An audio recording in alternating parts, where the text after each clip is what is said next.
how Jeffrey Epstein could help me in the future. Being a Brazilian immigrant, she was like, "You're not going to ever meet people like this. He's going to lead you on, and he's going to give you a life that you're just not going to have." And at the time, I said, she might be right, because who am I going to meet in Astoria, Queens? I don't know if you've ever been there, but Astoria, Mhm. Queens is it's a great place to hang out, but there's not many opportunities there. Mhm. So I did go back, and obviously he did not help me in anything Mhm. except, I guess the most that he did was give me money so I can, pay for my mom and the bills that were coming in, and just trying to survive. Were you were 14, right, at the time? Yep, I was 14. And this woman, is she somebody that's been publicly named? Are you willing to name this woman who was dragging you into this hell? It's I can't find her. I've looked everywhere. We've all looked everywhere, including, some of my lawyers. And she's nowhere to be found. And I can't name her. I do have to respect. She is a victim, and I know that, even though she did lie to me and did groom me too. I think we all were groomed in some different ways, and I don't ever like to blame her. Yeah. Did you ever encounter Ghislaine Maxwell during this time? Yes, I did. Yes, I did. I encountered her actually with another survivor. And tell me about that interaction.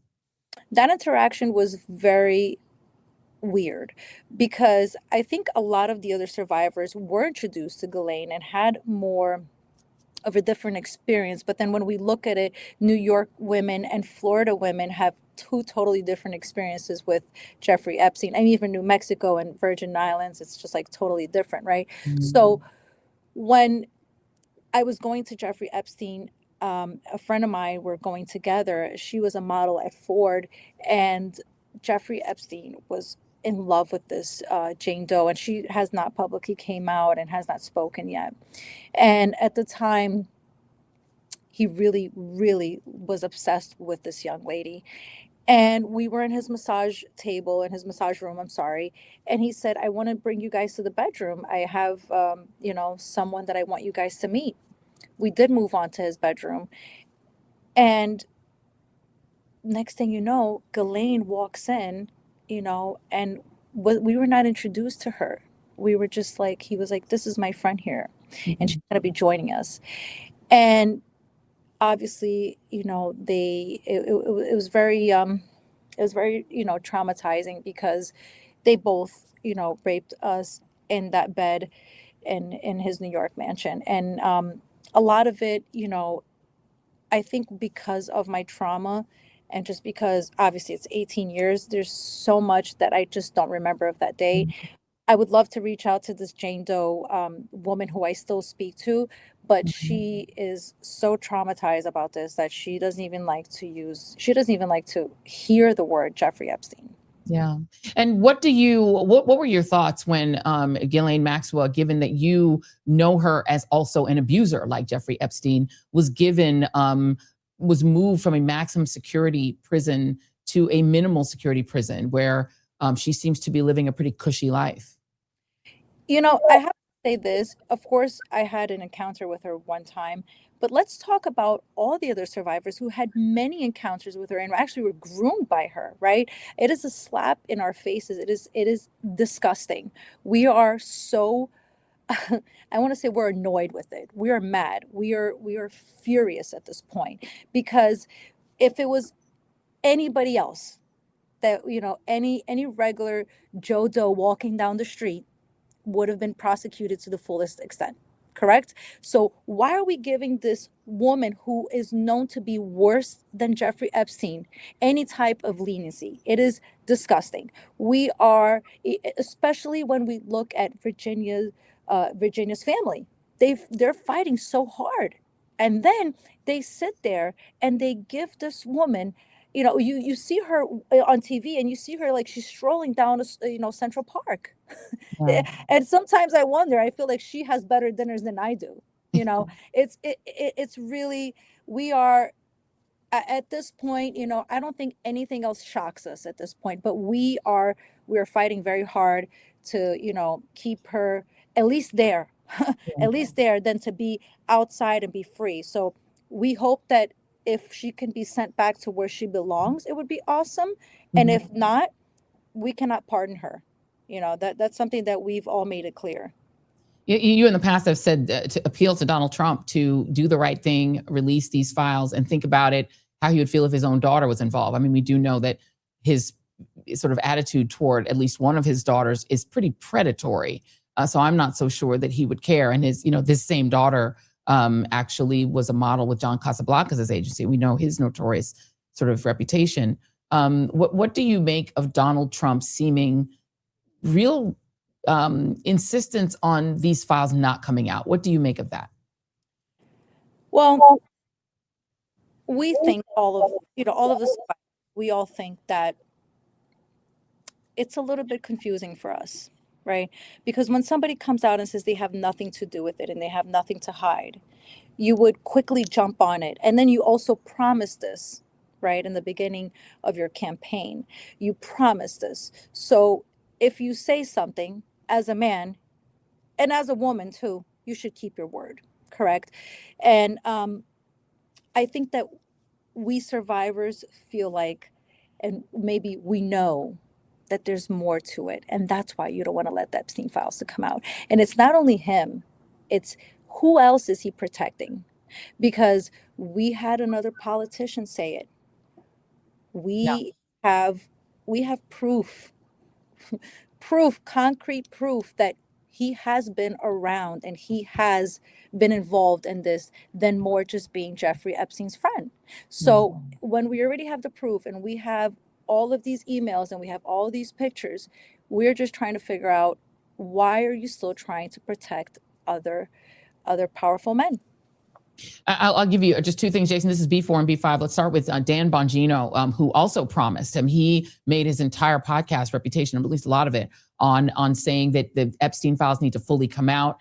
He's now leaving the Department of Justice. Have you had any conversations, or has he had any conversations with you or other survivors? Do you have any thoughts on why he might be leaving? We've had no conversation about this.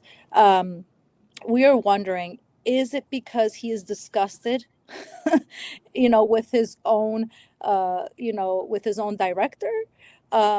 I'm sorry, with Kash Patel. Is he disgusted and he's like looking at him like almost like, I can't believe you're doing this? Or does he have any involvement in it? Yeah. So we're not sure. It could, it could be either or. I personally think it might be that he is annoyed and he is disgusted with what Kash Patel and his team are doing. That's what I think. Yeah. I could be wrong. Absolutely. We don't know. Have you had any conversation? Has Kash Patel spoken with any of you survivors that you know of? I don't want to say Kash Patel himself, but we've had some sort of reach in that department. We've had some talks, and it just started recently. I don't want to get into it because it is very personal, but they did reach out.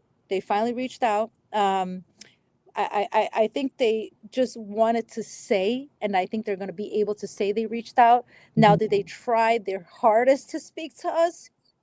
No.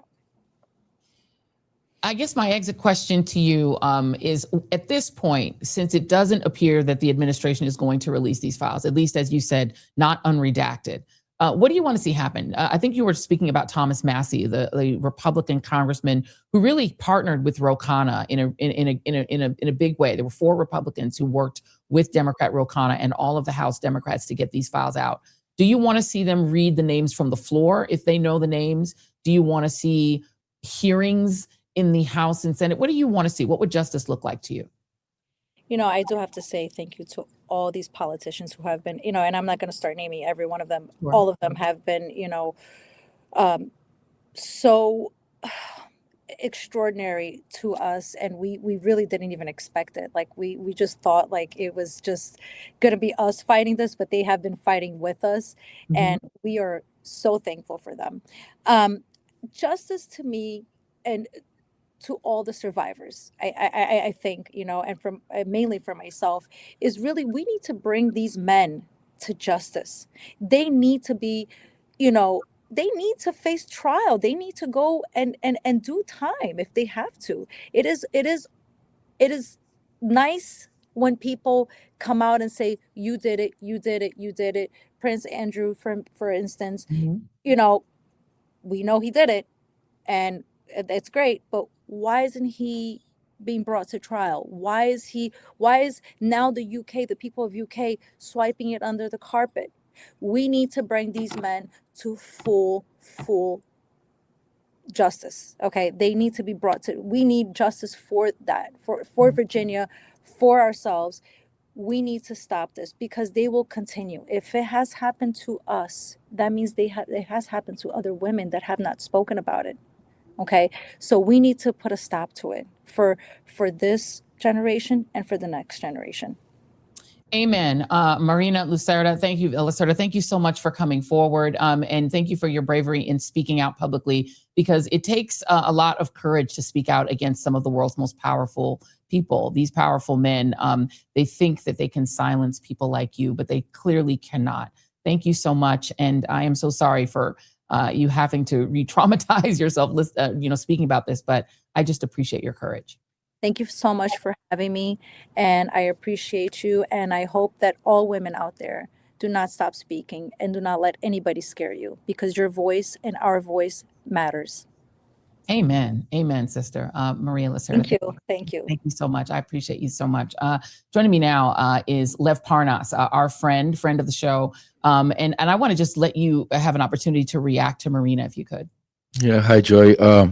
First of all, what can I say? I mean, she's a brave woman. I feel first for her and for all the women and the survivors today. I'm just ashamed of our country. I'm ashamed of what's going on. I'm ashamed as a man. I'm ashamed as an American. I'm ashamed that this is going on. That in 2025, as a father, as a husband, as you know, I can't believe that these women have to be going through begging and into the whole world to get justice, and it's a shame. It's this, but I'm not surprised. That's the whole thing. I'm not surprised, and you know it. Me and you've been speaking about. We've actually, I think, on one of the shows that we did together, we broke the damn Bongino and stuff, and we'll talk about it, but it's disgusting.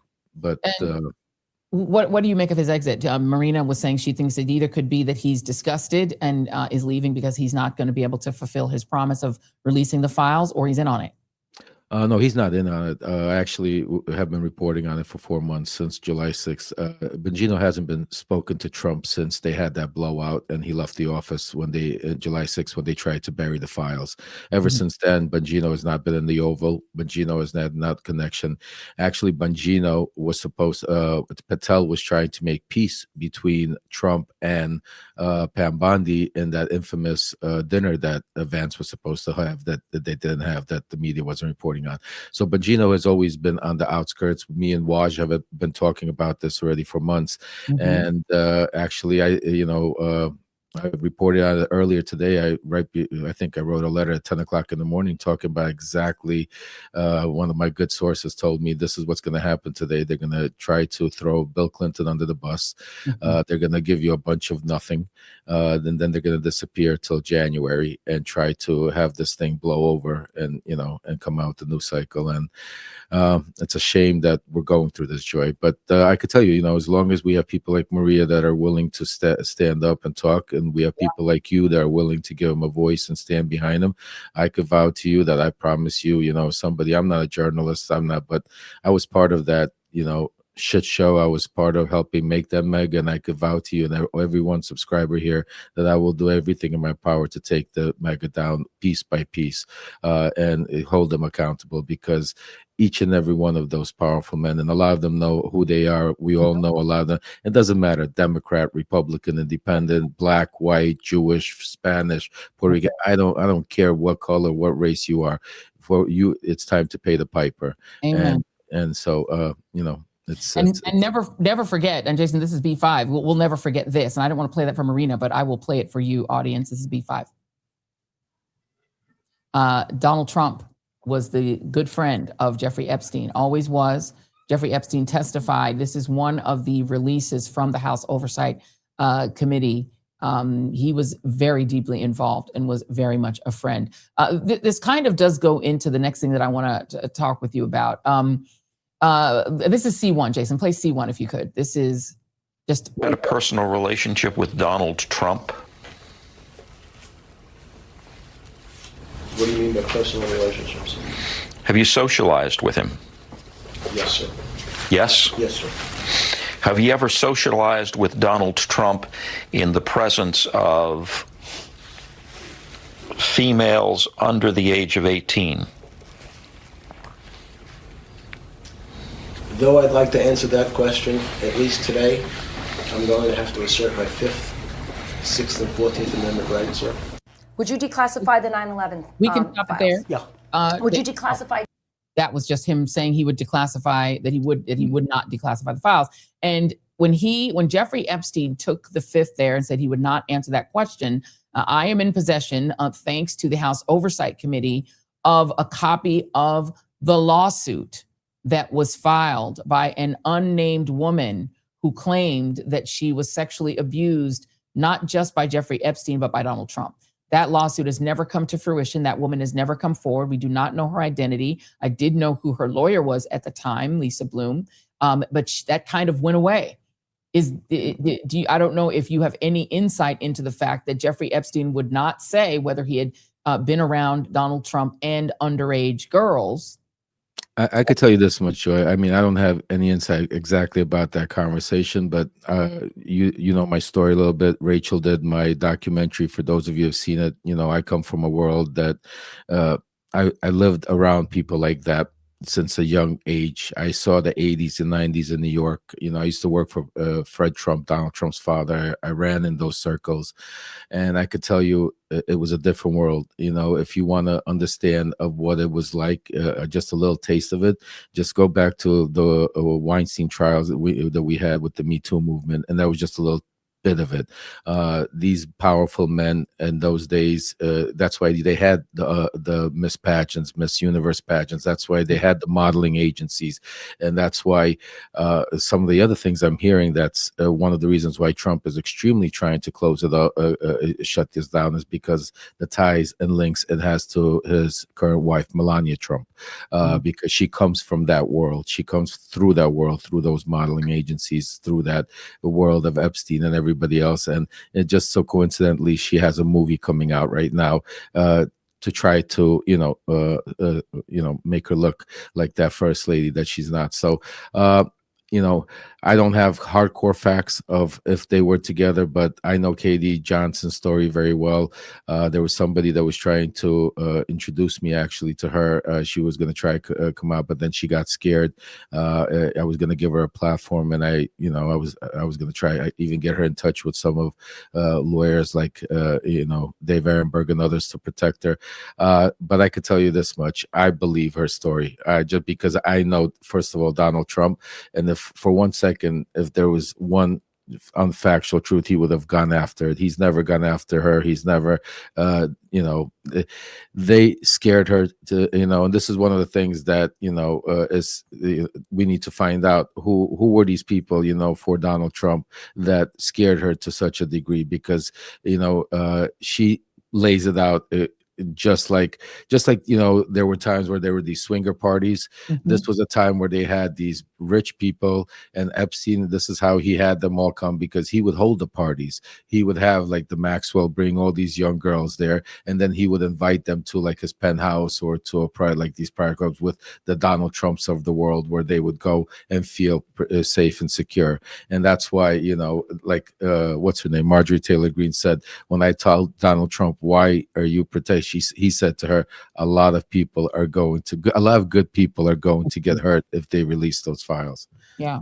Let's shift topics. And this actually does kind of, it does bleed over into it. I got to read you this from the Hill, Lev. Vanity Fair photographer Christopher Anderson, who's like my hero right now, on Wednesday defended his photos of White House aides taken for a profile on Chief of Staff Susie Wiles, after both the story and his images were met with criticism from Trump administration officials and allies. Here's the quote: "It is curious that the internet is shocked that I would not retouch the blemishes," Anderson told Newsweek. "I guess I find it shocking that people would expect that journalistic photos should be retouched. Celebrity photos are celebrity photos. Politicians are not celebrities. Let's not mix things up." Anderson's objective when photographing the political world is to make the photographs cut through the staged, managed image to reveal something more real. And the image is to honestly portray the encounter that I had at that moment, he added.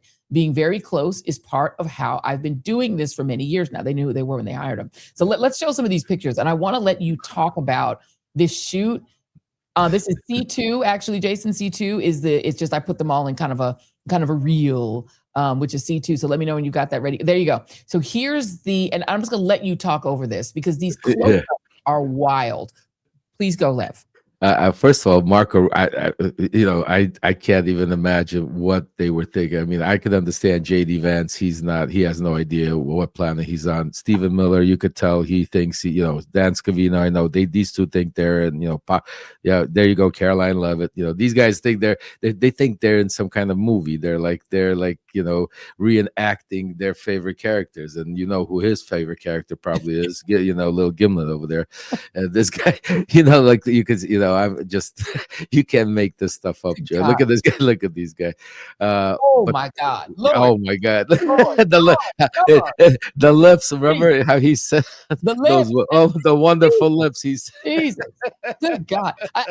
Jason, you could play it one more time just to go through because my favorite one, I have to say, is Rubio standing and looking into a lamp. What was that? I was going to ask you the same question. That was the others I could kind of, but Rubio standing there. Let's get look at him. What is happening? Why is he staring and looking at a lamp? He looks like he's praying. Maybe he's praying or something. Can you have some inside scoop on this? How in the hell did Ms. Wiles, who is the daughter of a very famous football player, and commentator, how did she get suckered into being this blunt about her staffers and her fellow cabinet members, or fellow members of the elite team or the not so elite team? The A team. I'm so glad you asked me, Joy, because be very careful. She did not get suckered into anything. I think this woman, first of all, I know her very well. I worked with her back in the days, not with her directly, but at the same firm, Ballard and Associates. Brian Ballard is one of the top lobbyists in Washington, D.C. Not only that, but also Pam Bondi worked for Ballard and Associates. I go back with Ballard back in the day when he was just a Florida lobbyist. I'm the one that helped him get the Turkey contracts with Erdogan. I introduced him to a lot of European countries, and then he moved to Washington, D.C., K Street after our relationship. So I know these people very, very well, Joy, and I could tell you she is no novice, and nobody suckered her into anything. And I've been speaking to my sources, and they've confirmed to me basically that she is planning her own exit, just like Dan Bongino was doing his. This was Susie Wiles basically putting them all on notice, because if anybody knows anything about Donald Trump, there is no way that he will ever trust Susie Wiles again after some of those comments and after some of the things she said. Right now, there's major damage control that is trying to be done, but Susie Wiles is a smart operative, because if you take a look at how she dismantled them one by one, and then she never said that any of it was false. She just came out and basically said, oh, it's a hit job, did the regular mumbo jumbo, but now it's like playing poker. She's all in, and Trump has to either call her bluff, or so it's now up to Trump. Do you fire her? But the one thing that my sources are saying is that we will not see Susie Wiles when the music stops. There will be a different chief of staff when the music stops. She doesn't want to be sitting in that chair. Look, I don't want to see Susie Wiles ever again after that close-up. She scared the hell out of me. I'm gonna have nightmares about Susie Wiles close-up, and especially the little Kate, the little spokeslady close-up terrifies me. I don't know what's happening. Those lips. What is happening? Last exit question to you, Lev. Let's play a little bit, Jason, of C3. This was a new drop from the New York Times of actual audio of the then Speaker of the Georgia House, basically trying to bargain with Trump over whether he would help Trump steal the election. Here's C3. You do it to uncover fraud. You could say for transparency and to uncover fraud, possible fraud. So who's going to stop you for that? It's like a federal judge, possibly. You think? Yeah, Mr. President. Federal judge. First of all, that is probably the best clip for him, because the rest of it, he is kissing Trump's ass for 12 straight minutes. Mr. President, I'm so glad the country needs Mr. President, Mr. President, Mr. President, Mr. President. And Trump praising him, saying, you're popular. Was that Governor Kemp? His career is finished. And then he got reelected. Your thoughts on all of this? I mean, we're seeing the true Trump. I mean, the one thing people forget, Joy, just because, he became president again, they forget he's a criminal. He's a convicted felon. He's a convicted criminal. And I had Dave Ehrenberg on yesterday. He's incredible. He's also my attorney. And we were having this conversation, and he was telling me like how the files are going to come out. I'm like, Dave, they're scrubbing the files. He goes, no, why would they do that? That would be an extra crime.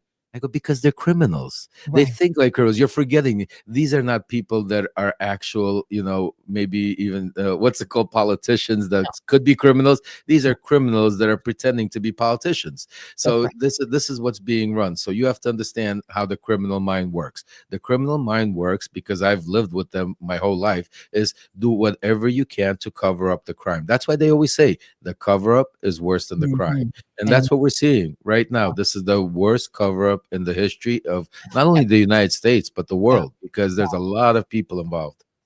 And it's for the reasons that we started the show to talk about, is that the elite in the world want to do a lot of dirt. They want to do a lot of stealing. And you need a lot of entertainers like Donald Trump to keep the base head spinning with entertainments. And you need a lot of idiots that are willing to actually do the criminal crap for you. And that is all your little Republican politicians willing to run around like little minions and do all the dirty work so that the elite can prosper. Does it remind you of just when you look through back your old family history? And I think you were originally from Ukraine, but doesn't it kind of look like Russia? Oh, yeah, no, that's why I'm saying to you. I mean, if you take a look at the way he's setting up everything he does and the oligarchy, and it's literally like, what Putin did there, and he mimics a lot of it, because, Joy, the 90s, he ran with all those people. He funneled money through all of them. That's how he became, not only him, but so did Steve Witkoff. And that is why you have Witkoff and Jared Kushner running it. You don't have, just think about it. Marco Rubio has never, in the 10 months, has not sit down with Putin or any of these leaders. The only people he's gotten a chance to sit down was with Ukrainian leaders. That's it. Yeah. He talks to the Ukrainian. He gets to hang with Bukele. Exactly. So I mean, it's wide open. But the one thing I'll tell you, and it's very important for all your subscribers and your guests to know, there's right now an exodus happening. There's what's formulating in the Trump circle right now is two groups. There's the groups that are going to the diehards, and those are the Kash Patels, those are the Dan Bongino. Not the Dan Bonginos, I'm sorry, the Pam Bondis, Christy Naum, those. And then you have the people like Bongino, like Susie Wiles and others that are trying to make their escape. Because I'm also hearing from other sources that there's going to be some major shift happening in January when it comes to the House. And these people are worried that that gavel might come on over to Hakeem quicker than we're saying. And if that happens, they know, some of these people know what the next steps are going to be. And so there's a lot to unravel. And Joy, will be, I promise you, I'll be back as soon as, I'll be calling Ron right away as soon as I hear some breaking news. The door's always open, my friend. Lev Parnas, my friend, thank you so much. We appreciate you. Come back often. And if I don't get to speak with you before then, happy holidays. And happy holidays. God bless you. Thank you, Joy. Thank you so much. All right, y'all. You bring the tea every time. Lev Parnas, everybody, thank you very much. Now, before we end this hour, we're about to end the hour. Before we do it, I'm sure by now you have already seen this clip of Erica Kirk attacking, me. Here is D1. You also learn some unexpected things, like the fact that Joy Reid probably needs a really, really good hug. And honestly, I'm here for it if she needs it. I got a good hug for you. Good hug for you. I'll even touch the back of your head. Hold on.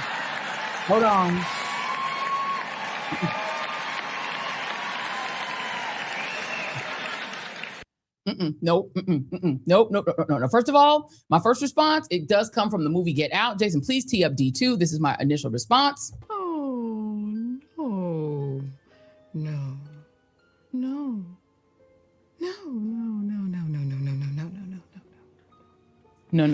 I do something. No, you can stop it there. No. No. absolutely not. Don't come near me. Don't touch me. Okay, first of all, do not. Now, she, of course, is responding to this picture. This is D3, when Jason can throw it on up there, of herself, her own self, rubbing on the head back of JD Vance, which was very intimate in her hot pants, in her saucy hot pants, or leather pants, or pleather pants, while she was rubbing all on the back of JD Vance's head, which a lot of people thought was curious. This is the very happy widow. She's a very, very happy widow who is out on an endless tour of the media. She did her little CBS thing with Bari Weiss, where it was like an infomercial for Turning Point USA, and of course, for Israel, because, we can't be blaming Israel for Charlie Kirk's murder. But she's also mad about the interview that I did with my friends, Jennifer Welch and Pumps of I've Had It. Here it is, D4. So they can't have the successor to MAGA be the guy with the brown Hindu wife. They're also Christian nationalists. That ain't gonna work. That's why he's throwing his wife under the bus. Poor Usha. Or she's in on it, right? And she's playing slap and tickle with Erica Kirk's the weirdest shit I've ever seen. Yeah, she's like in her Tammy Faye era. Okay. Holding on the back of his head and rubbing on his head. Some weird shit. Baby. Don't do that to Jason. I'm gonna start thinking something's going on. Why you holding the back of his head? I'm like, you're not doing that right thing. You're supposed to be a widow. You in leather pants? It is. That's not widow wear. Could you imagine if... Wouldn't it be the most perfect fairy tale, MAGA fairy tale? Yeah. If he finally sees the light that he needs a white queen instead of this brown Hindu? I mean, I'm not saying that's happening. Right. Or maybe that Usha's not even in on it. Maybe she's whatever. But that's one entrant. Another entrant is, frankly, Donald Trump Jr. If he can, keep it together. Okay, I said what I said. And look, the reality is, it is not my fault that MAGA is so racist. They are literally attacking Usha Vance and sending saying JD Vance should send her and her family back to India like daily on Elon Musk's X Twitter, okay? It is not me that's attacking Usha Vance's race. That is MAGA. The MAGA base cannot stand non-white people, particularly non-white immigrants. Poor Vivek Ramaswamy's out here trying to run for governor of Ohio, and it's like, you're a Hindu, go home. It's not me who's doing that, that's MAGA. MAGA's the one doing the racism, not me.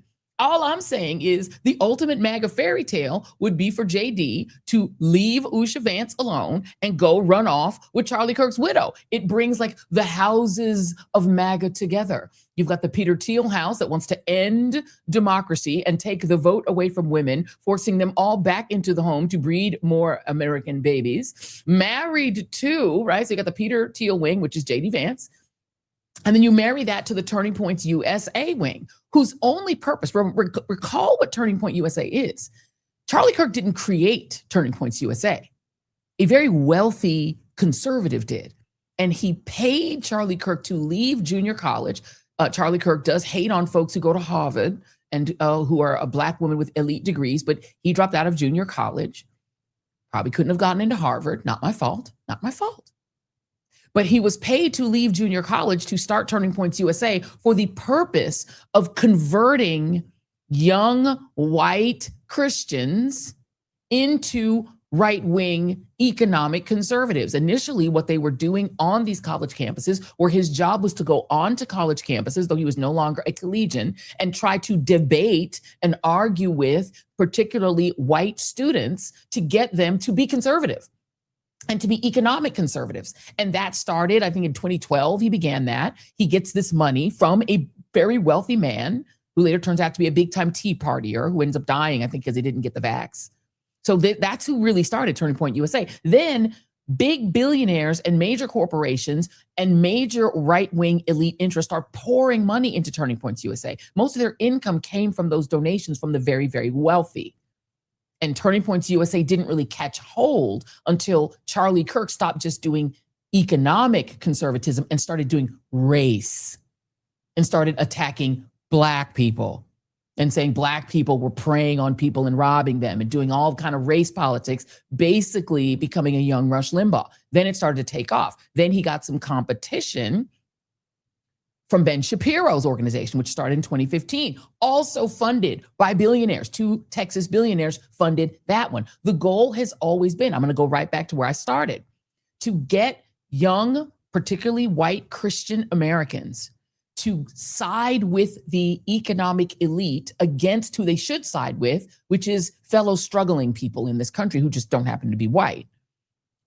And keeping that game going is all designed for one purpose and one purpose only, to make sure that the economic elite can have untaxed wealth and no regulations. It's literally only one story. No matter where I start, I'm gonna end up right back there. And Erica Kirk is now the queen of this Turning Points USA kingdom.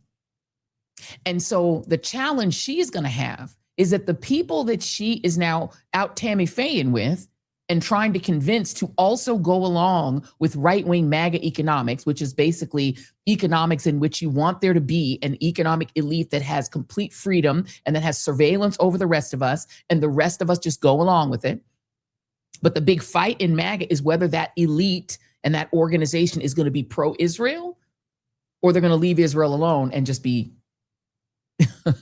America first. So she's now got to steer that ship of Turning Point USA to make sure that it can continue to get its somewhat $80 million a year in funding. And so what she's doing is she's making it more like Ben Shapiro's organization when it comes to foreign policy. She's trying to make it profitable. She's going to keep it profitable by saying, oh, no, don't worry. Charlie was never going to turn on Israel, and neither will I. So you, if you're pro-AIPAC, you can keep on giving the money. Keep on giving us the money. Let's keep this chug thing going. Now, the challenge she's going to have is that the people that she's preaching to don't believe women should work. So I don't know how that's going to work. She's like Candace Owens. You out there preaching women should be in the home, but your ass out there working. So now she's basically, and I'm just saying, the perfect ending to this fairy tale for MAGA would be for her to combine with JD Vance and create this sort of super couple that could then inherit the MAGA kingdom, because they sure as hell don't want the little brown lady to inherit it. But the last thing I will say to Erica Kirk is this. Dear young lady, I don't need a hug from you. First of all, I would never let you get close enough to hug me because I don't trust you. And second of all, I don't know if anybody ever told you, you're pretty young, but don't be offering to touch Black women's hair. We don't allow it. This is not the 19-teens. It's not the 1920s or the 1930s. You cannot come up to me, touch me, or touch my hair. It won't go. I don't allow it. So don't offer to do that, because that's not going to happen. You need to take care of minding your business, which is to keep that $80 million rolling in and figure out how you're going to get those white Christian nationalists who follow Turning Point USA to understand why you working and not home with your children who now don't have a daddy. You are now a single mom, which they oppose. You're going to have to now figure out how you're going to explain to your Turning Point USA base why you working and why you out rubbing on JD Vance's back of his head and offering to rub on the back of mine instead of home with your kids. Because their ideology is that your behind should be in your house. That's all I'm going to say. I'm going to close with this, because the other thing she's mad about is that we did have Mrs. Maddie J on, and she might have said something like this as a D5. Yeah. See. I studied healthonomics. As do I. Moving on. Oop. This hour of the Joy Reid Show is brought to you by 120 Life. Now, high blood pressure, that is the crisis that's sitting at your holiday table right next to your Uncle Rob, who's trying to talk politics while you're trying to eat your overcooked turkey, or maybe undercooked. High blood pressure is the #1 risk for mortality in this country. Half of all adults, literally 1 in 2, have it. And as we head into the holidays, big meals, travel, stress, family chaos, all the things, chances are somebody at your table is dealing with high blood pressure, even if they swear that holiday calories don't count. They actually kind of do.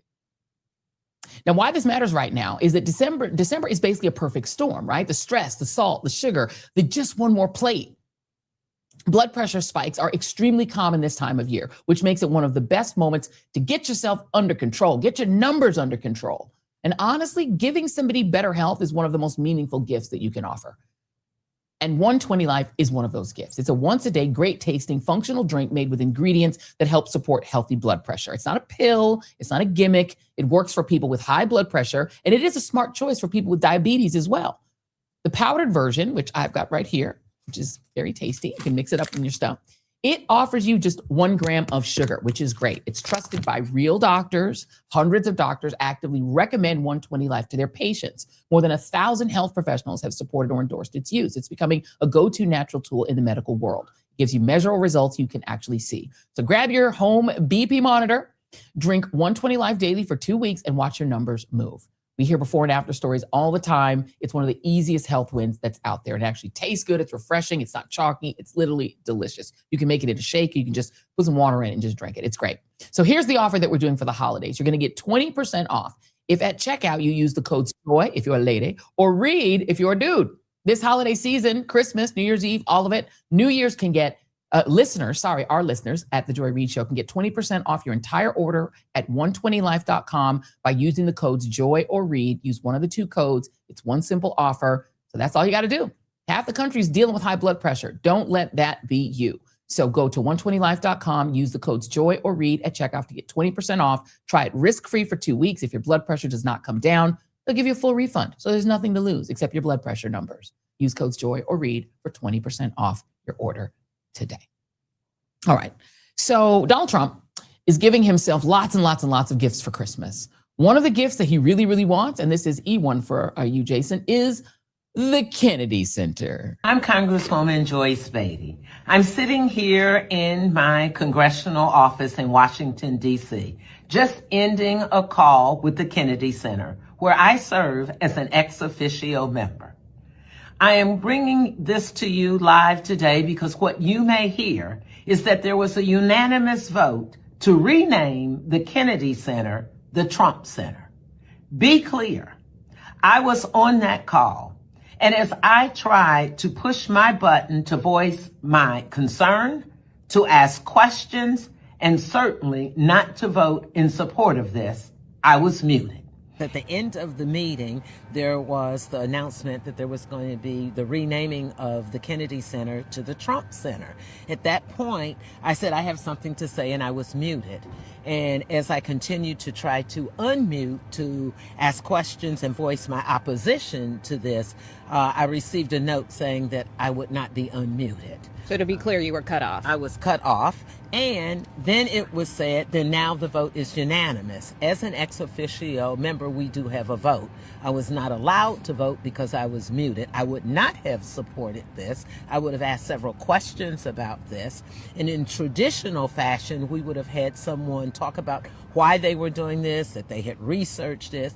In my opinion, it is not legal for them to do this. So we oversee their finances, and we believe this is we also believe this is illegal. This is our living monument to JFK. We didn't build him another statue on the mall. This is something that was built for him because of his dedication to the arts and creativity and free speech. So we are currently looking for any way we can push back as members of Congress, as a subcommittee that controls their finances, but we have found them very non-transparent in terms of explaining exactly how they're spending the money they got in the big ugly bill, or what ticket sales are, or anything else going on there right now. As we know, they fired the entire board except the ex officio members, which they couldn't, replace them with people who just went along with the president. But I think members of Congress are going to be outraged. I know we are. Exactly. We're doing a sign-on letter to ask our colleagues to say, this is not legal. You can't do this. And there's no ability to rename the Kennedy Center. It's the same way you could try to rename the Lincoln Memorial, right? People can say it. It doesn't mean that actually happened. The name is protected by federal law and federal statute, and that obviously hasn't been changed. He can call an apple a banana. He can say down is up, or they can say it, whatever that is. That doesn't make it the case. It's tragic that in the challenges that we're confronting, an affordability crisis where energy rates are high, groceries are high, housing is high, what apparently seems to maintain the president's attention is putting his name on a building and not advocating and protecting and fighting the people that animate it. Amen. Joining me now is Congresswoman Ayanna Pressley, representing the great Massachusetts 7th District. She serves on the powerful House Committee on Financial Services, as well as the House Committee on Oversight and Accountability. Seems like we need some oversight on this particular topic, Congresswoman. Your thoughts on this? Because my understanding is that only Congress could rename the Kennedy Center. That's right. We are a nation of laws, even though we have an occupant in the Oval Office that seeks to degrade, undermine, and to defy them at every single turn. And he just wants to slap his name. I mean, look, he can't just slap his name on things like he has his failed and bankrupted businesses. I mean, what an insecure man. He just wants to put his name on everything, except for the hardship that he's causing everyday people because he's not focused on the right thing and doing his damn job. Just more deflection, more distraction. And as for muting my sister colleague, my link sister there, Congresswoman Joyce Beatty, the great Joyce Beatty of Ohio, not surprising because they seek at every turn to silence Black women, both literally and figuratively. And so I'm so glad that she came out vigorously in condemnation for the action and made sure that people were aware of exactly what transpired in that meeting. Indeed. And God bless Joyce Beatty. She literally went live like almost immediately to let people know what had happened. It is really horrendous. One of the other things Trump is trying to slap his name on, to use your words, is the Affordable Care Act. It is very clear that the reason that your Republican colleagues in the House didn't even let a bill to keep the premium supports get through the House, let alone get to the Senate, where Senate Democrats gave in and let them reopen the government, on a promise they'd get to vote on it, because they want it to fail so that Donald Trump can create something called TrumpRx.com.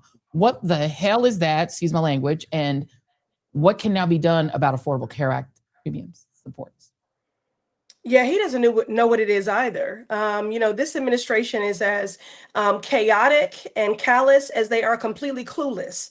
Clueless about the needs of working people, of every person that calls this country home. Joy, our greatest wealth as a nation is the health of our people. And even though the data has been provided that those who receive their health care through the Affordable Care Act or Obamacare marketplace, many of them do live in red states, just as the same case was made when it comes to SNAP beneficiaries and Medicaid recipients. So they continue to defy logic. They continue to not listen to their constituents, and they do so at their peril politically. But moreover, they are doing it at the peril of every person who calls this country home, because healthcare is not a nice to have, it's a must have. It is a human right. And people will go undiagnosed. People will not have critical interventions and treatments. My mother's heavenly birthday was December 17th. Shout out to all the Sages out there. And we lost her far too young at the age of 60 after a battle with CLL leukemia. But I've met so many people that are living with very serious chronic, diseases and terminal illnesses. And they said, I'm so afraid that my very life, my ability to still be here with my family, to fight for my life, hangs in the balance, that my destiny is in the hands of someone who is completely void of empathy. And here's the thing. I mean, they're cowards too. If they had an ounce of I don't know, maybe they have enough sense, Joy, to be shameful enough to run and hide, because that's what they do every single time. Today, we were supposed to have votes in the House. We were supposed to be in session. But they've adjourned and gone on to their holiday, much as they did with a federal government shutdown, instead of putting to the floor a vote on a 3-year extension for the Affordable Care Act subsidies. And of course, today, in my role, the Committee on Oversight and Reform, we've been working actively through subpoenas, and of course, through the actions of a discharge petition that 4 federal judges said to release the Epstein files. Those are supposed to be released in full, today by the Department of Justice by midnight. So whether you're talking about the Kennedy Center, whether you're talking about their deflection and distraction, whether you're talking about their disconnect from the needs of everyday people, or whether you're talking about them creating safe haven for predators and pedophiles instead of centering survivors. As my grandmother would say if she were still here, is just trifling. Yeah, it is. Yeah, it is. And as we, as Christians are about to celebrate, the birth of the Palestinian Jewish refugee, Jesus of Nazareth, it is interesting. This show, kind of theme of this show is the people who own the country, the billionaire class who believe at least that they own the country, essentially playing in our faces while the mediocrities in the Republican Party, their little minions, run around doing laws that no one would vote for and doing things no one would vote for, and Donald Trump just being the entertainment. I do want to say though, Joy, there are cracks. I mean, I know, people are, listen, people don't care. All they know is that they're hurting, and we have to make sure they're clear about who are the architects, of that harm. And it is this Republican majority. We have colleagues that are more concerned with keeping their jobs than doing them, because they are daily in fear of the politic of retribution and revenge of Donald Trump. But there are cracks. I mean, this is why we did have 4 people of conscience. I don't even like to say Dems versus Republicans, Joy, because there's not a Republican Party. There's just MAGA, a cult of congressional cowards complicit in wholesale harm. But 4 people of conscience did cross the aisle to sign that discharge petition to force a vote. And their incompetent, indifferent Speaker, Mike Johnson, adjourned the House. Yeah. I mean, and the point, I think you make an excellent point, is that you are seeing people start to break away from that horrible faith, that what I think is a religious cult. But the protection of the elite goes not just to protecting the Epstein files and whoever's in them. You have a report out about pardons, because one of the things Donald Trump, and the Supreme Court did say he could sell pardons. I mean, they made it clear he can commit whatever crime he wants. But it does seem that there's a quid pro quo happening. Someone pays Donald Trump's friends, and suddenly a scammer is free to walk. Whether it's a crypto scammer that then turns around and invests in Donald Trump's crypto company, whether it's the former president of Honduras, who's a major drug dealer, he gets to walk despite Trump being willing to go to war with Maduro, lying and saying that he's the source of fentanyl. It seems to be just transactional.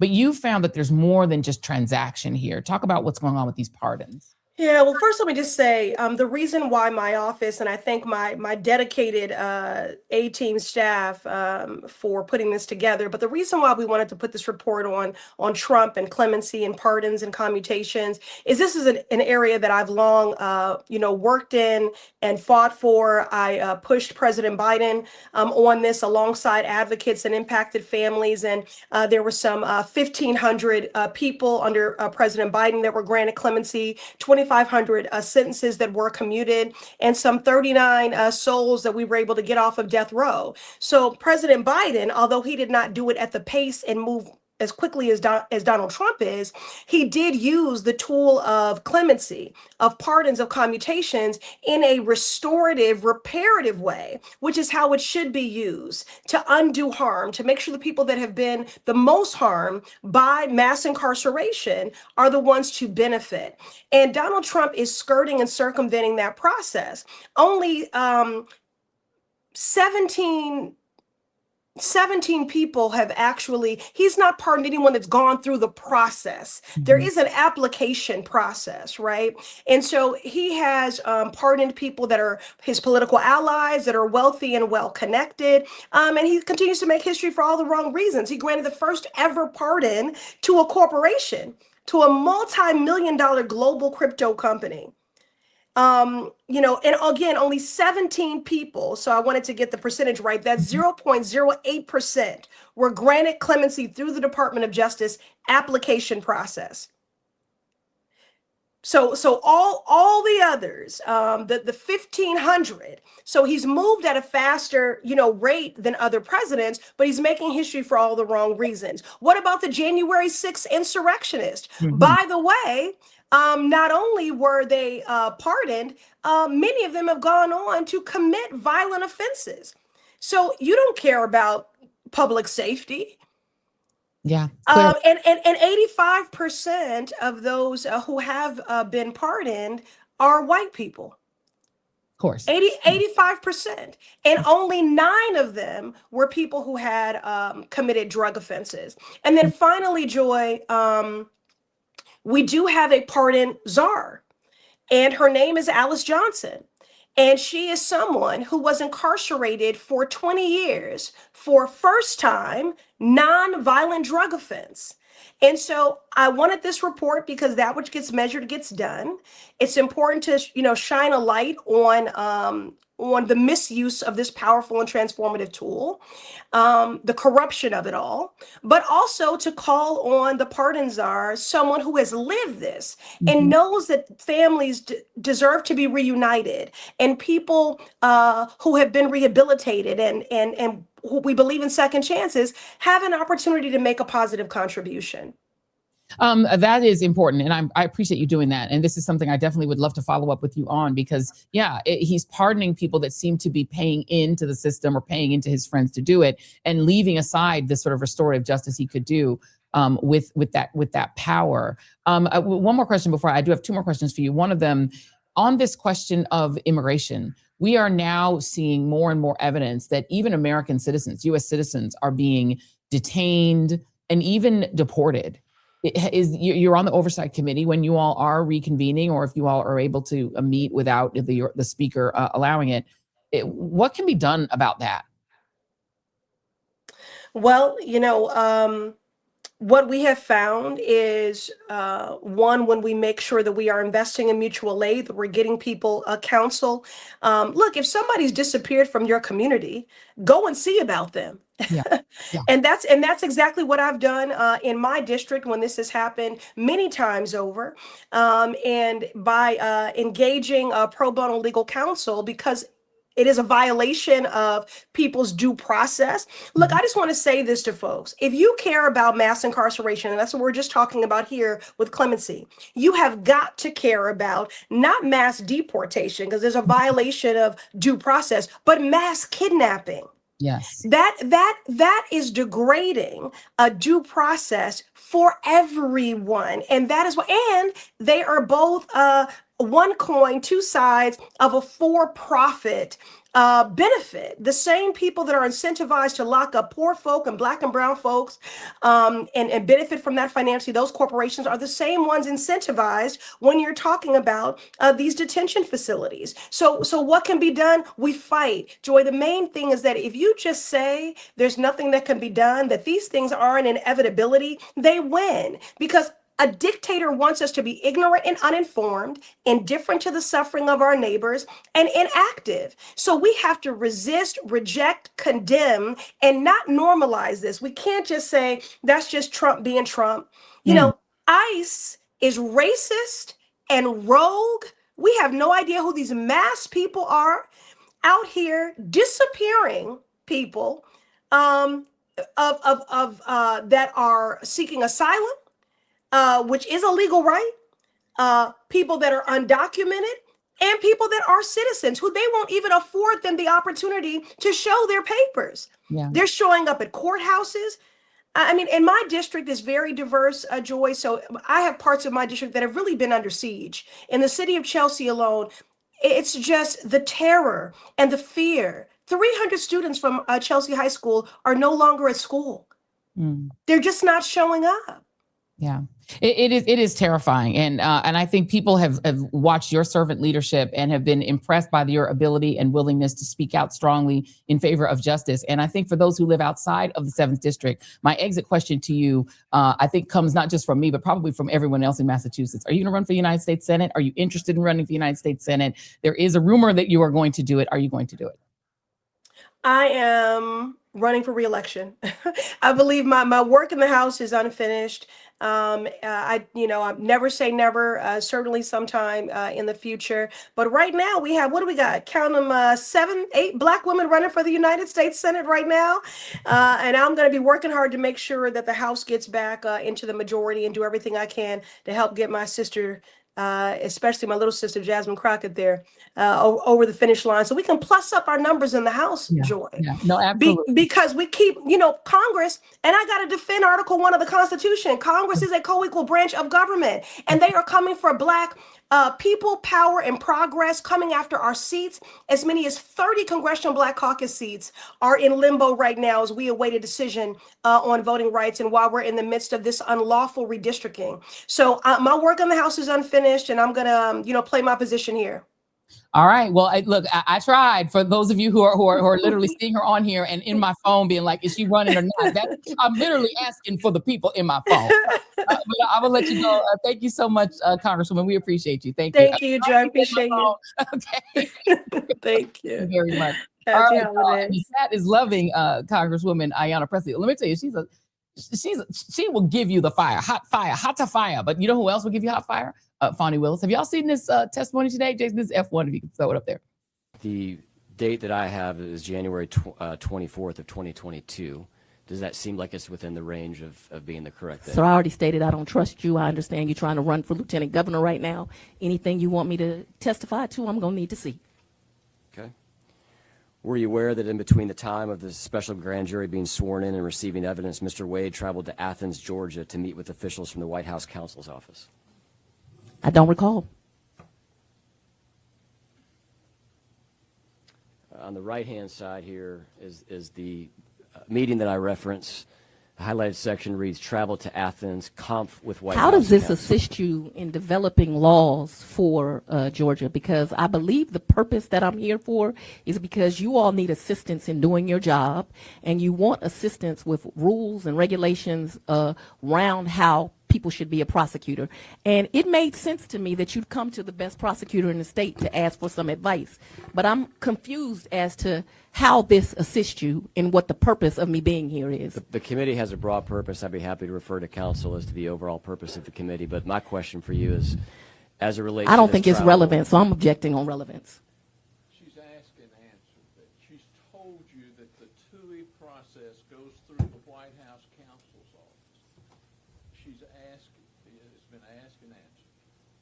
and it's your testimony today that the travel to Athens, conference with the White House counsel, as far as you were aware, was due to a part of this TUI process that the governor's referencing. I've testified I don't recall anything about this. Okay. And I don't see how it's relevant to what your alleged purpose is. Now, your real purpose is to try to get elected, which I would say, Georgia, please, let's elect any lieutenant governor but this one. So it's your testimony today that you and Mr. Wade did not have any conversations prior to you taking office relative to an investigation into the 2020 election. Don't answer that. That is a deliberative privilege of what goes on in a district attorney's mind and the process that goes. She wasn't district attorney. She was. Prior to being sworn in, she was district attorney? No, she was not. But you asked. So I'll return to my question. Prior to you being sworn in as district attorney, is it your testimony today that you did not have any conversation with Mr. Wade about investigating the 2020 election?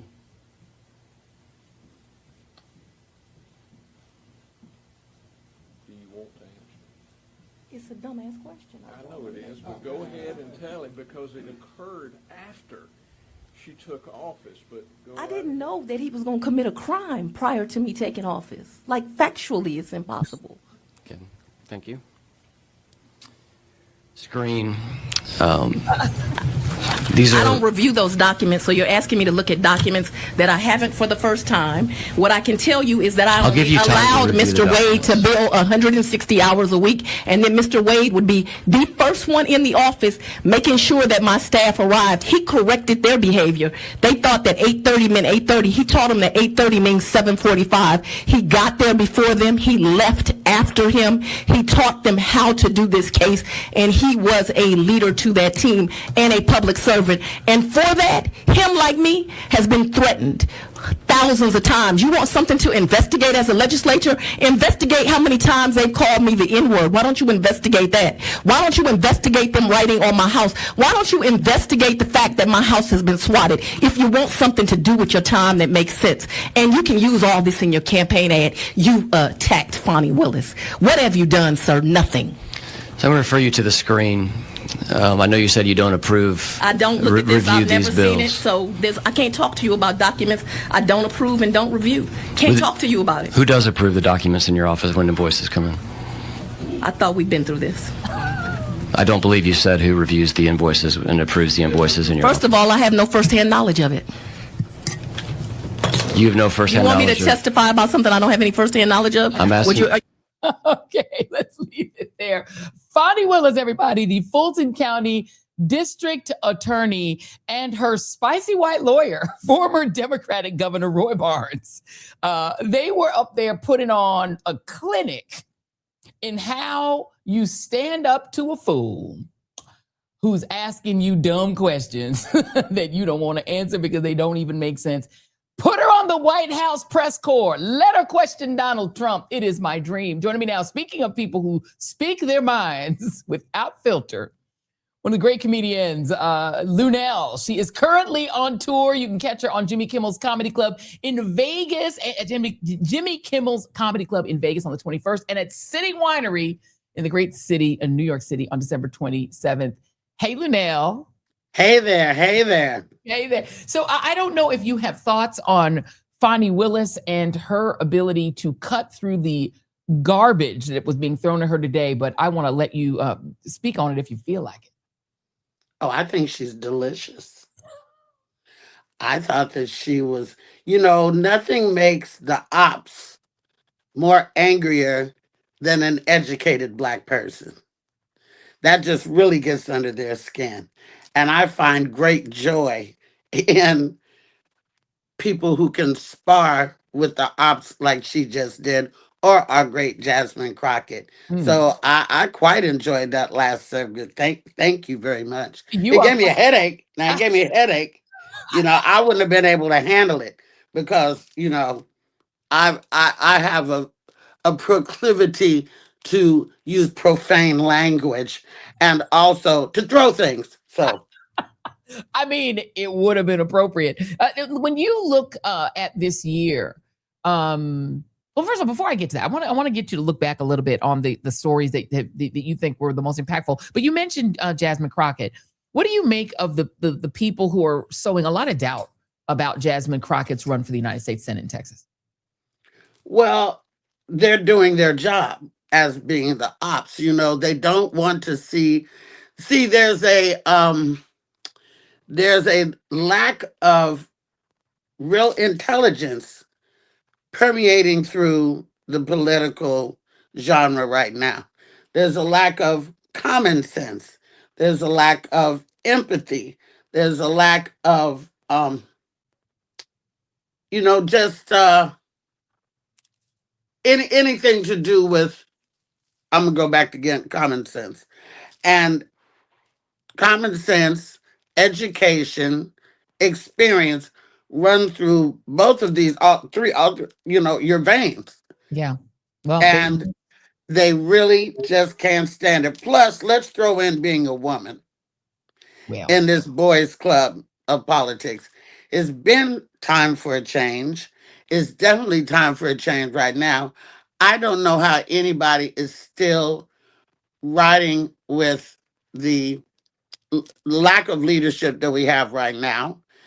They're fooling themselves. They're trying to legitimize what is ridiculous.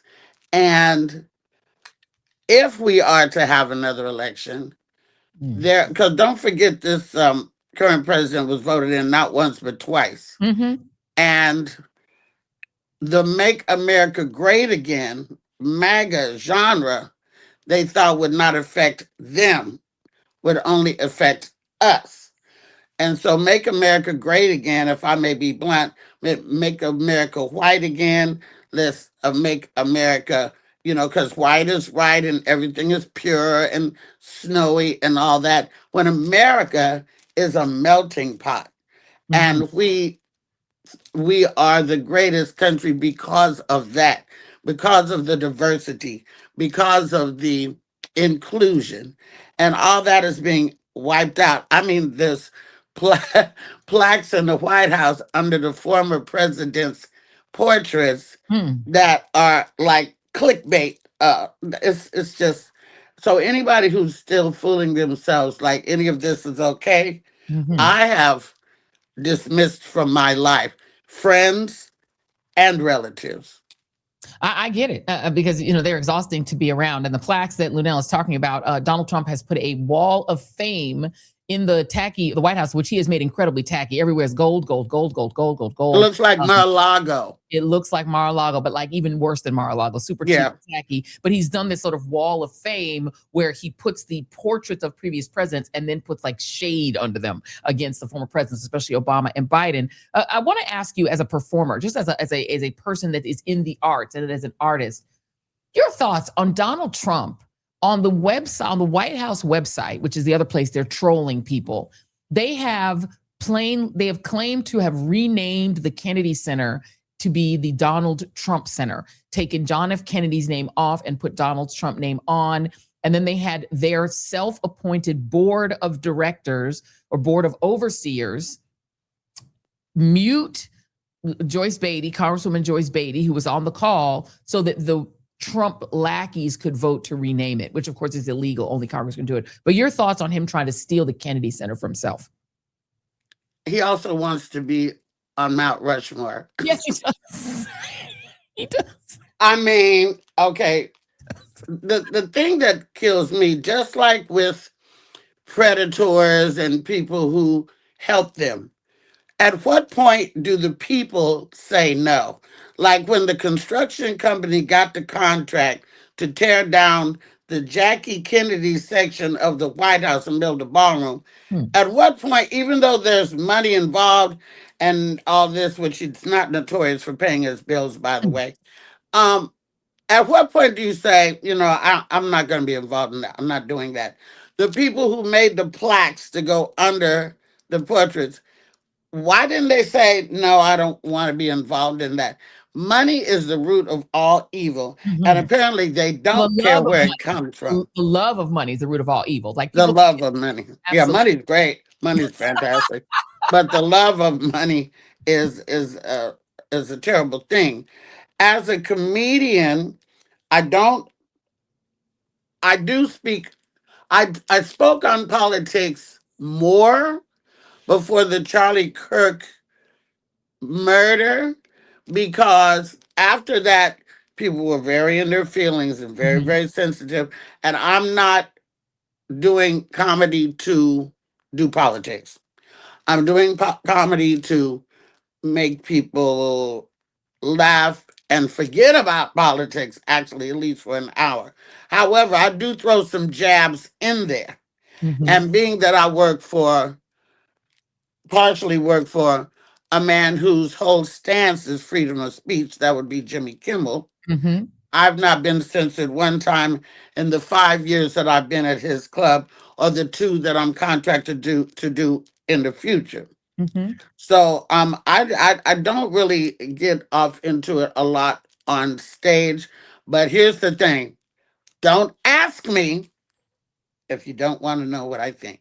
Just don't ask me, because I'm going to tell you. I guess I know that's right. And the thing about it is, you know, and I'm glad you mentioned Jimmy Kimmel, because we're at this point where, right, the whole goal of comedy going, you know, Richard Pryor on, Eddie Murphy, you name it. Paul Mooney. Come on, they skewer powerful people. And you know, in the past, you know, Richard Nixon went on laughing. You know, he understood that he was the butt of some jokes, and he was willing to laugh along. This is the first president, I would say, who literally not only cannot take a joke, but will try to punish people for making jokes about him. If George Carlin were still here, listen, he would be doing a whole rant about this whole thing. You know, the man has no sense of humor.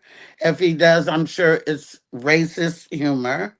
He's, you know, the things I would say about him. I mean, this type of attitude and the attitude of terrorists and all this, I believe, is sexually rooted, or the lack thereof, I should say.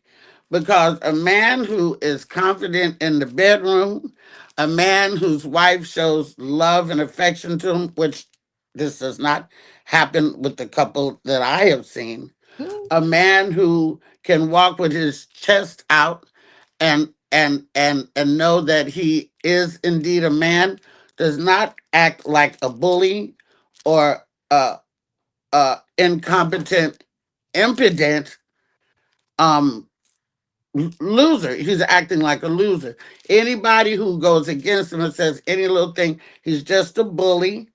And, I'm quite sure, I think I'm way, way, way, way, way, way down on the scale, but I'm even careful about what I say on my phone. So the AI and all that, you never know what's going on. And I don't need to be followed because I have retaliators as well.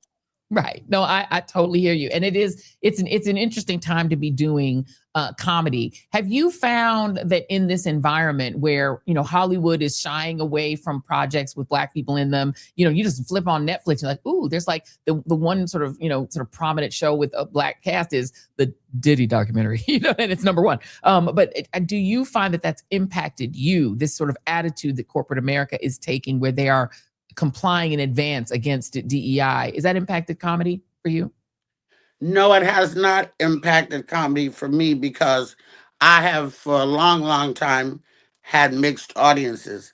There's, different groups of white people, just like there's different groups of Black people.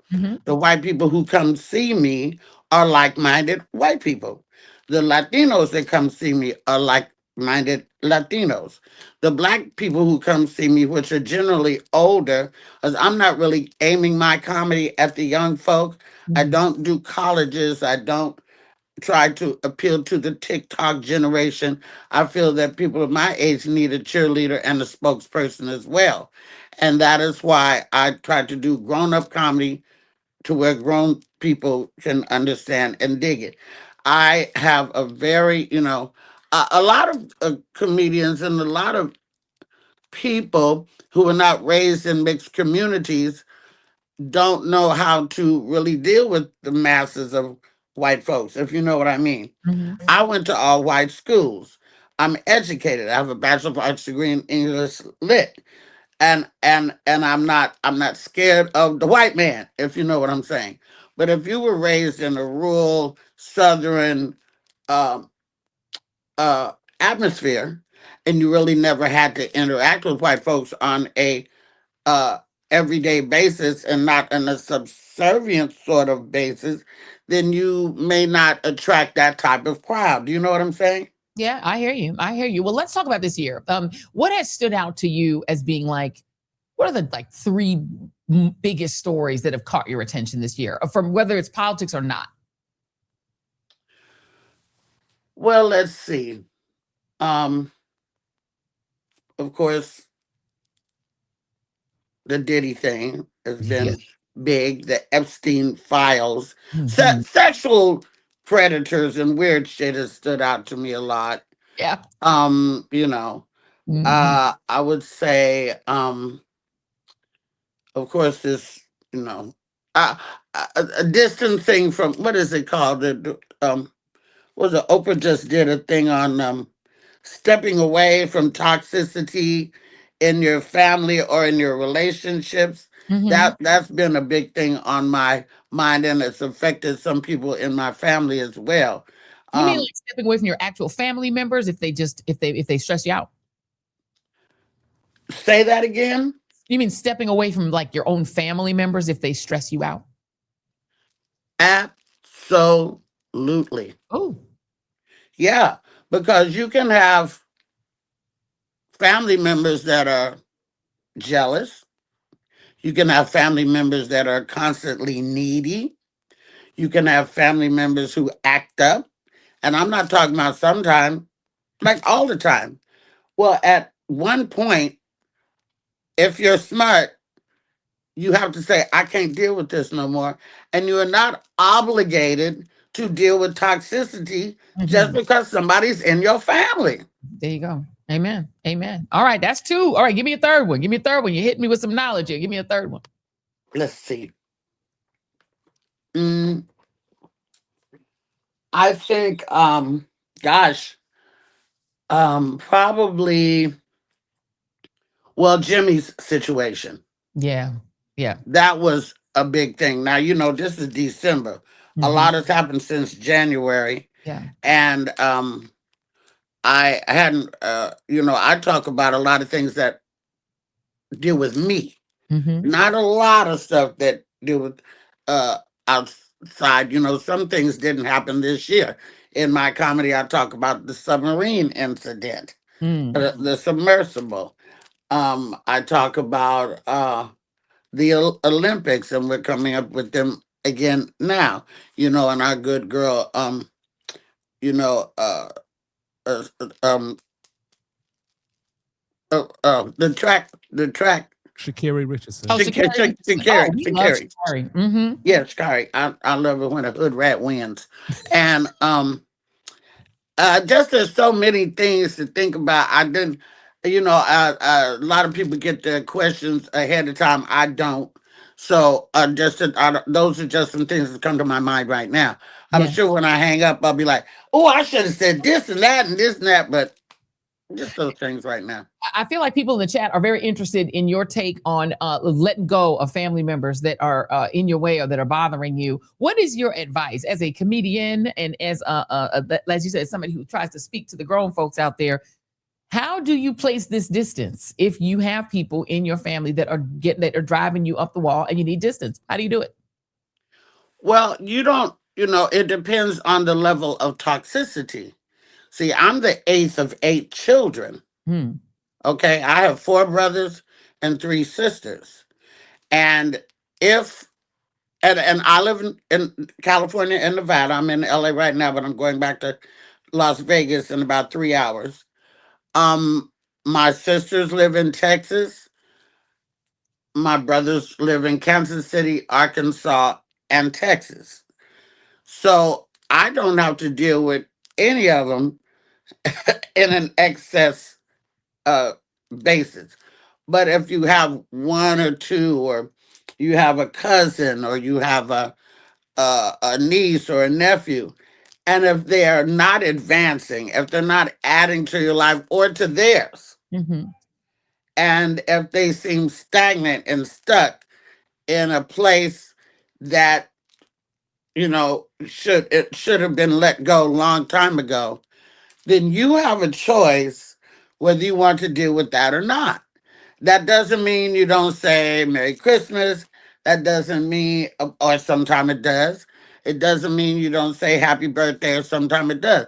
If you're the only one saying Happy Birthday and then they never say Happy Birthday to you, maybe don't say it next year. You know what I mean? And see how that goes. It's not going to hurt anybody. I think that we are in an era of mental health right now. We've never really talked about mental health as much as we're talking about it now, and also since COVID. COVID, you had to learn how to be by yourself. Amen. COVID, you had to learn how to be in very close proximity to only a tiny bit of people that you can deal with, or that you choose to deal with, or whatever. Everybody that came out of COVID didn't rekindle all them relationships. Fair. They let them go. I had friends that okay, so I have this Prince tattoo on my hand, right? A lot of people think that I have it on there because I love Prince. I do love Prince. I love Michael Jackson as well. That's why I bet. But the reason I have the Prince tattoo on my hand is when George Floyd, Ahmaud Arbery, Mike Brown, Breonna, and everybody was getting murdered, it was a very hurtful time. And I felt like we were in a revolution. Prince had a band called The Revolution. So I wanted to remember this time in history. So that is why I got the Prince symbol. Now, my white friends, some of them that didn't reach out and say, oh my God, Luenell, this is terrible. How must you be feeling? Is there anything that we can do? What should we do? This is a terrible situation. My white friends, some of them fell silent. And their silence spoke louder than anything they could say. And I let them stay silent. And I don't fool with them no more.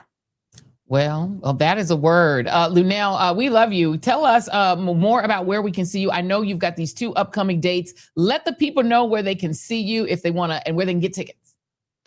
From February until August, because I'm taking January and August off. From February till August, including this weekend and next weekend, you can catch me at my ongoing residency in Las Vegas at Jimmy Kimmel's Comedy Club every Sunday and Monday night at 10 p.m. Also, the day after Christmas on the 26th, I'm flying to New York to perform on the 27th at the City Winery in New York City. One night, two shows. One is already sold out. The other one is on its way. New Year's Eve, I'll be at the Ari Crown Theater in Chicago, Burr. And you can get tickets to any of that at my website, which is heyluenell.com. HeyLuenell.com. And by the way, it always surprises me how many people I have to spell hey for. We've got it up on the screen. So if y'all don't know how to spell hey or Luenell, it's right on the screen. Just look right. Amen. Amen. Amen. Luenell. Happy Merry Christmas. Happy Kwanzaa. Happy holidays. Happy New Year. And I will see you in 2026. I can't wait for you to see me in person so I can have you enjoy me the way I enjoy you. And it's a pleasure, and I can't wait to meet you. Thank you so much. I'm looking forward to it. We're going to make it happen. Thank you, sister. We appreciate you. Jason, please a round of applause for the great Luenell. We appreciate her so much. The chat is loving her.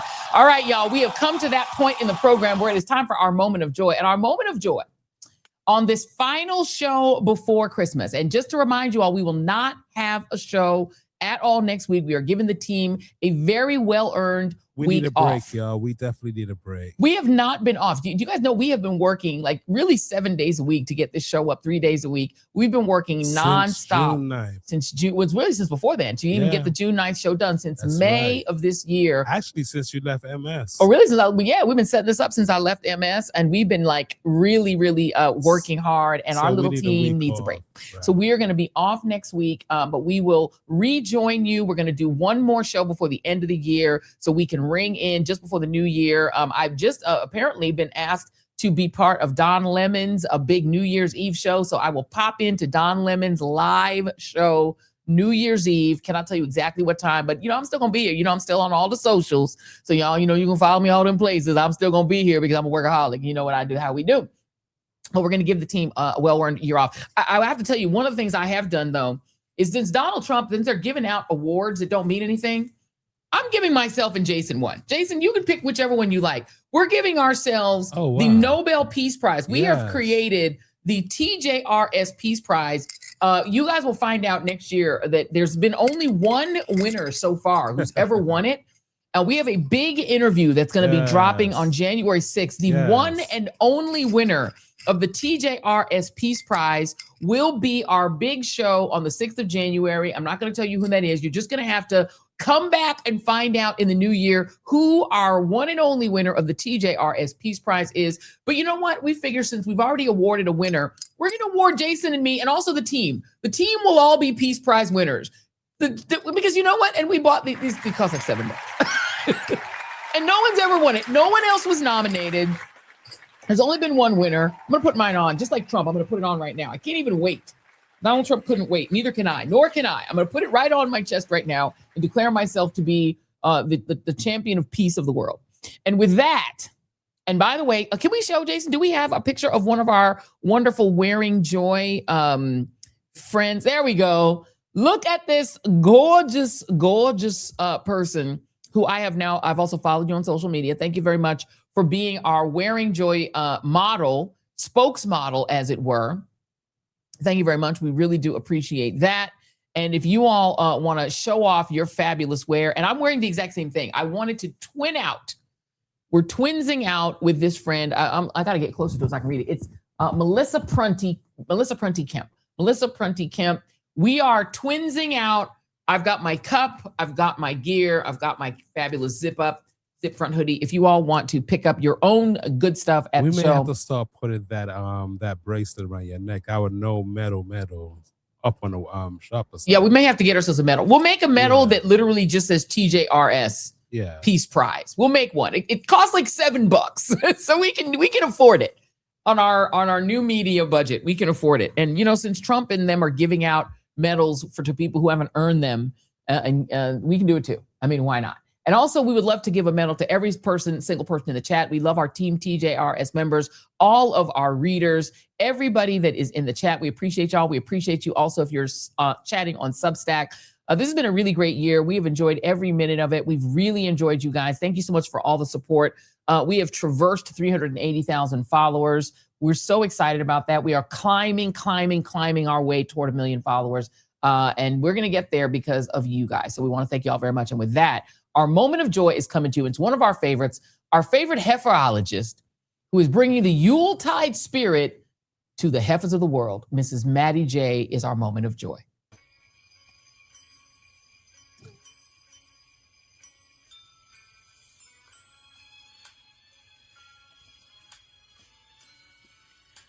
Now, even though this song came out in the 70s, lonely heifers walked the earth since Jesus was a toddler and before Santa Claus wore a beard. The heifer's entire focus is to meet that feeling of emptiness by any means necessary, man. Whether it's your man or a male man, it's going to be somebody man before it's over with. Now, I ain't talking about all women, nor am I even speaking of just lonely women in general. I'm talking about heifers and the spirit of heiferism that they wear without shame or recourse, especially around the holidays. Because heifers just can't stand not having a man, especially when it's cold outside. If not but just to be able to tell somebody she got one. And it never matters whose man it is. But I want you to listen to Maddie J, because I ain't about to stutter or stumble when I said Ann heifer make her presence made known. The hermit by shaking her tail feathers and trying to spread more than good cheer. She gonna meet what I call the fivefold ministry. 1, 2, 3, 4, 5, and I'm gonna fold it up. Yeah. Pound cake bringing, jingle bell clanging, mistletoe hanging, doorbell ringing heifer. Keep your good eye on her, baby. Keep your good eye. What do the lonely do at Christmas? Apparently, they heiferate. And the heiferologist, Mrs. Maddie J, who is a chief heiferologist, is going to catch him every time. Don't mess with Herman. That's her man. She'll cut you. She'll cut you. And don't put your hands on the back of his head. She done told you you'll be grabbing up on the back. Or Jason's either. Don't do it. I too am studying heiferology. I'm studying under Mrs. Maddie J. I'm being tutored in heiferology and heiferism. So just let me put it out there to all them wannabe heifers out there. Thank you all for watching the Joy Reid Show. Have a very Merry Christmas. Ho, ho, ho. Enjoy yourselves. Happy Kwanzaa. Happy New Year to all that are celebrating whatever you're celebrating, or if you're just celebrating Saturnalia or just the season, whatever it is, whether you're religious, not religious, whether Jesus is the reason for the season, or you just really want some Christmas presents and a tree, whatever it is, we love you. We appreciate you. We will see you all back here, same bat time, same bat channel on the 29th. We're just going to do a fun live, and then I'll see you on Don Lemon's live on New Year's Eve. But until then, thank you for watching. We love you, and thanks for watching. Oh, but one more thing. Sean told me to make sure to let you know, put Wearing Joy, hashtag Wearing Joy, so that you can also be a star on the show in the coming year. We can show you with your fabulous gear. All right, that's it. Thanks for watching the Joy Reid Show. Have a great weekend, and goodbye.